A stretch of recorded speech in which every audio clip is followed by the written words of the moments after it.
This is Venkata. పనులు అయిపోయండి, నా పనులు అయితే అవుతున్నాయి. నేను వెళ్ళాక బట్టలు ఉతికే పని ఉంది. ఈరోజు ఎండ బాగా వేస్తుంది.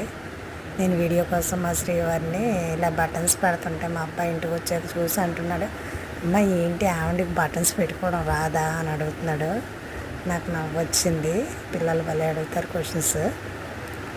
మా వారు వెళ్ళేటప్పుడల్లా 100 రూపాయలు పట్టుకెళ్తారు టిఫిన్ తినడానికి, అన్నీ చేయడానికి. అటు నుంచి వచ్చినప్పుడు మరి ఎంత వస్తుందో చూద్దాం. లాయర్ గారు అయితే బయటికి రమ్మంటారు, బ్యాగ్ ఇమ్మంటారు. నేను ఇచ్చేలోగా బ్యాగ్ తీసుకుని వెళ్ళిపోతారు. ఇంకెందుకు అలాంటప్పుడు రమ్మండం.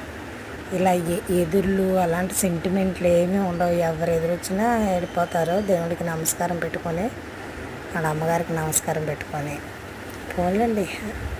తల్లికి దైవానికి దండం పెట్టిన తర్వాత ఇంక తిరిగే ఉండదు. అన్నీ వాళ్ళే చూసుకుంటారు. ఏమంటారు?